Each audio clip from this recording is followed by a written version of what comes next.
Nah, definisi obat.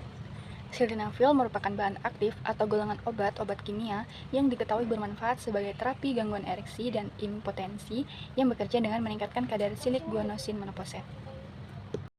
Nah, pada awal penemuannya, obat sildenafil ini merupakan obat hipertensi, di mana memiliki efek samping yang muncul dari penggunaan sildenafil ini, yaitu yang pertama dapat menyebabkan sakit kepala, gangguan pencernaan, gangguan penglihatan, distensia, rinitis, infak miokard, nyeri dada, palpitasi, dan bisa menyebabkan kematian jika penggunaan obatnya tidak sesuai dengan resep dokter.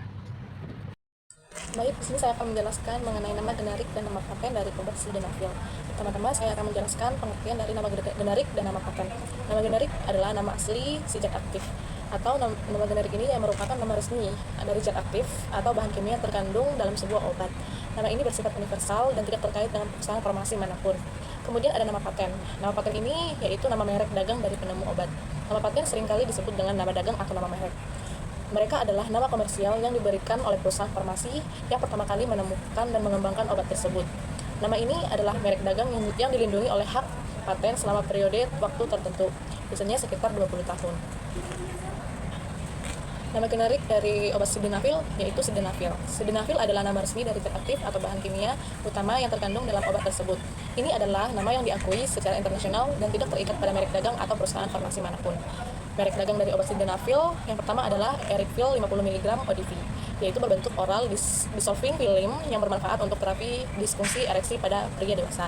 Yang kedua ada Viastar Bedu 100 mg ODV yang mengandung sildenafil dalam bentuk oral dissolving film sehingga mudah ditelan dan dikonsumsi.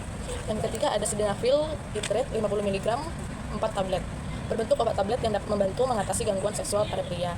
Kemudian ada Viagra 50 mg 1 tablet, yaitu mengandung sildenafil dalam bentuk tablet yang bisa kita konsumsi 1 jam sebelum hubungan seksual.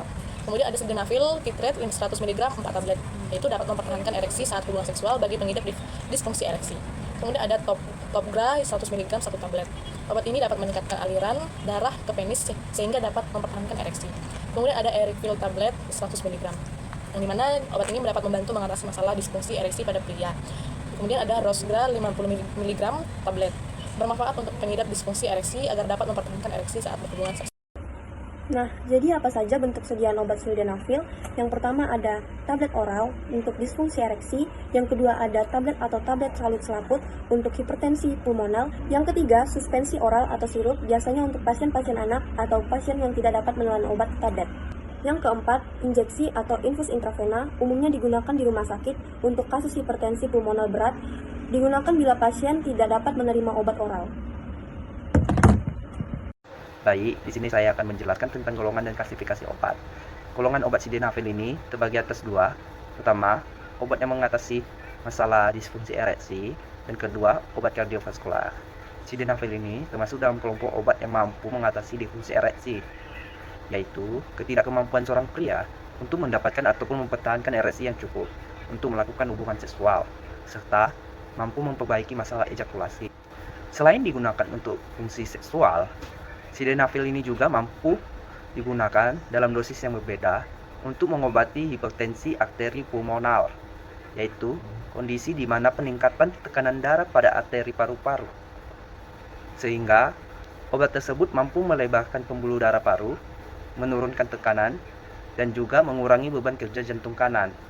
Baik, selanjutnya klasifikasi obat, di mana obat sildenafil ini memiliki kode ATC, yaitu G04BE03, mana kode tersebut memiliki makna G artinya sistem genitonari dan neuron seks, G04 obat urologi, G04B obat yang digunakan untuk disfungsi ereksi, G04BE PDE5 inhibitor, G04BE03 sildenafil. Indikasi sildenafil. Yang pertama, disfungsi ereksi atau DE. Sildenafil adalah obat golongan PD5 inhibitor. Meningkatkan kadar CGMP di corpus cavernosum, memperkuat vasodilatasi saat ada rangsangan seksual, membantu menghasilkan dan mempertahankan ereksi. Indikasi kedua, hipertensi arteri pulmonal atau PAH. Melebarkan pembuluh darah di paru-paru, menurunkan resistensi vaskular pulmonal, dan juga meningkatkan kapasitas latihan. Lalu ada indikasi ketiga, yaitu off-label atau di luar indikasi resmi. Selanjutnya ada kontraindikasi sildenafil. Yang pertama, penggunaan bersamaan dengan nitrat atau riosiguat. Kombinasi ini menyebabkan vasodilatasi berlebihan dan juga risiko hipotensi berat yang dapat mengancam jiwa. Yang kedua, alergi terhadap sildenafil. dapat menyebabkan reaksi alergi serius termasuk anafilaksis. Kontraindikasi mutlak jika ada riwayat hipersensitivitas. Yang ketiga ada hipotensi berat atau kehilangan cairan tubuh. Penggunaan pada tekanan darah kurang dari 90/50 atau dehidrasi dapat menyebabkan pingsan atau syok karena sildenafil menurunkan tekanan darah melalui vasodilatasi. Yang keempat ada penyakit jantung berat atau riwayat NAION. Risiko serangan jantung atau aritmia meningkat karena stres fisik akibat aktivitas seksual. NAION atau non-arteric anterior ischemic optic neuropathy adalah gangguan penglihatan yang bisa kambuh atau memburuk.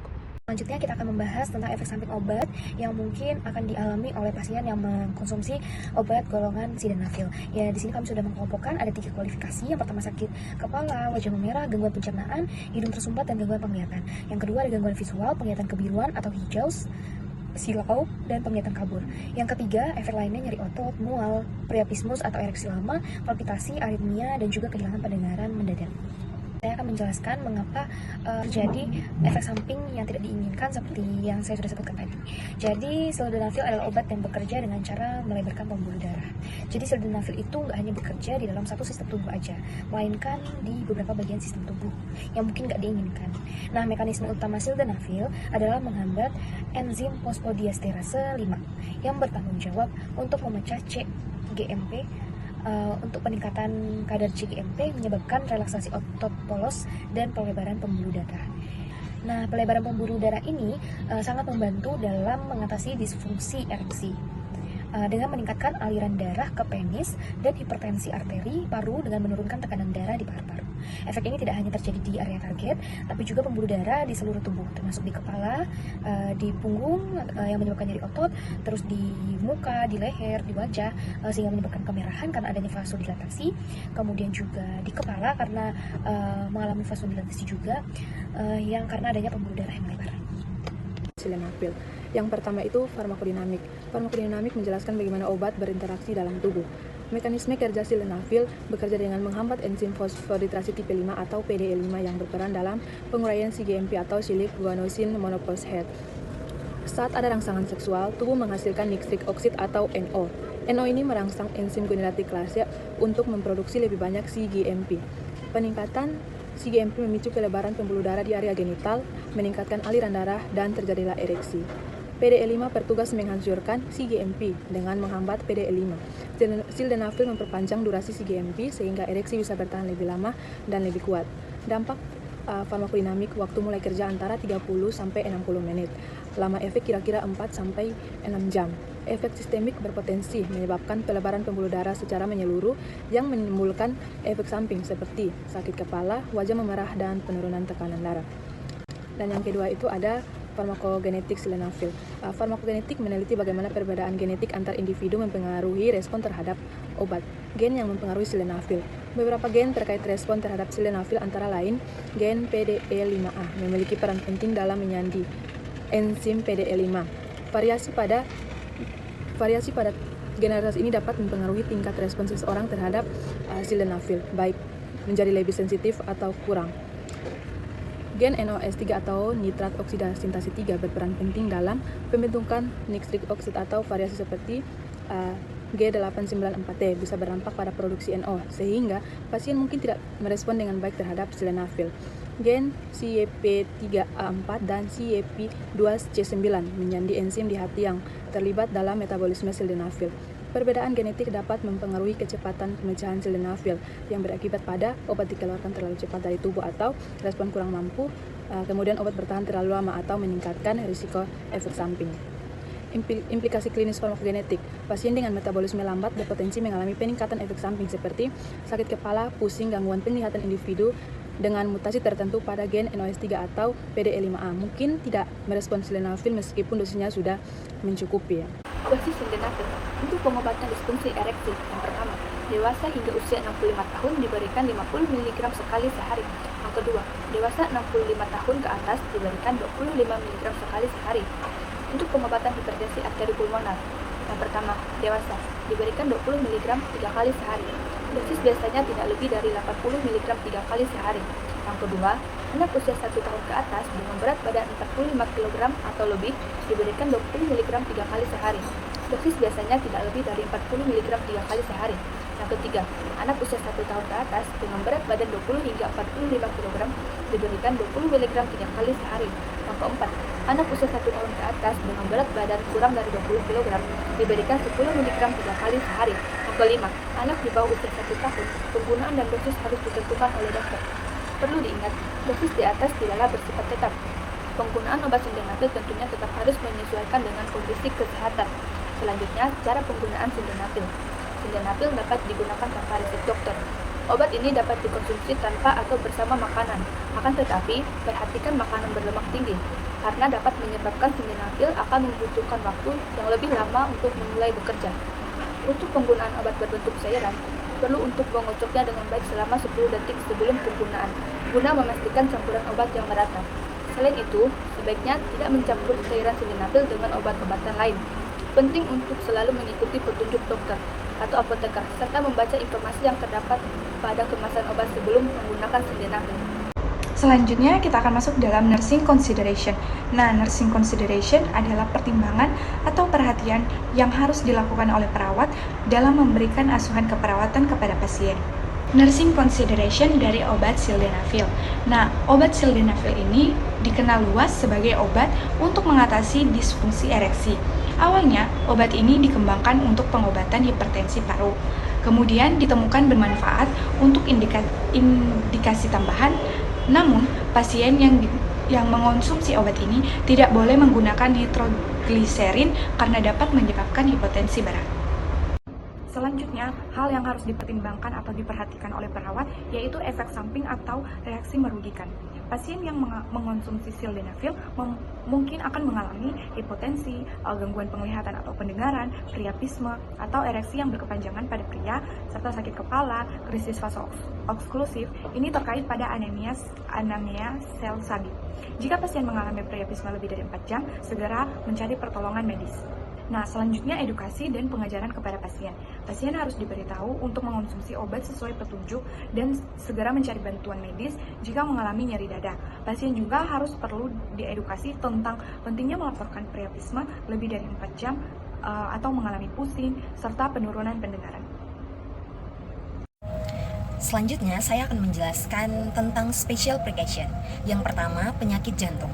Apabila mengidap penyakit jantung atau sedang minum obat nitrogliserin atau nitrat untuk penyakit jantung, sildenafil dapat mengakibatkan serangan jantung yang fatal. Yang kedua, tekanan darah rendah. Sildenafil bisa menyebabkan hipotensi, terutama jika digunakan bersama obat golongan nitrat, misalnya isosobrit dinitrat atau nitrogliserin. Kombinasi ini sangat berbahaya dan dapat menyebabkan penurunan tekanan darah yang drastis. Hal ini menunjukkan kontraindikasi yang keras. Yang ketiga, interaksi dengan obat lain. Obat golongan nitrat dan golongan NO dengan jenis obat yang memiliki kontraindikasi. Obat anti jamur seperti ketoconazole atau antibiotik makrolida seperti eritromisin dapat meningkatkan kadar sildenafil dalam darah. Yang keempat, masalah penglihatan. Harus hati-hati pada pasien dengan retinitis pigmentosa atau riwayat gangguan retina karena bisa memperburuk penglihatan. Yang kelima, masalah hati dan ginjal. Fungsi hati dan ginjal yang menurun dapat memperlambat metabolisme sildenafil sehingga dosis harus disesuaikan dengan anjuran dokter. Hati-hati pada pasien dengan gangguan hati berat atau gagal ginjal. Selanjutnya adalah indeks keamanan kehamilan. Sildenafil ini termasuk dalam kategori B. Itu artinya sildenafil tidak disarankan untuk digunakan pada kehamilan, kecuali dalam situasi tertentu dan harus di bawah pengawasan dokter, karena resikonya belum sepenuhnya dipahami. Ada beberapa penelitian yang menunjukkan sildenafil dapat meningkatkan darah ke janin. Ada juga beberapa penelitian yang menunjukkan bahwa sildenafil dapat mengurangi resiko persalinan darurat dan masalah lain yang berhubungan dengan janin. Jadi, walaupun penelitian menunjukkan kadar obat dalam darah janin relatif rendah dan tidak menyebabkan efek samping yang signifikan, penggunaan sildenafil pada ibu hamil harus dilakukan sangat hati-hati dan harus berkonsultasi dengan dokter dan menjalani pemantauan yang ketat untuk memastikan keamanan janin dan ibunya.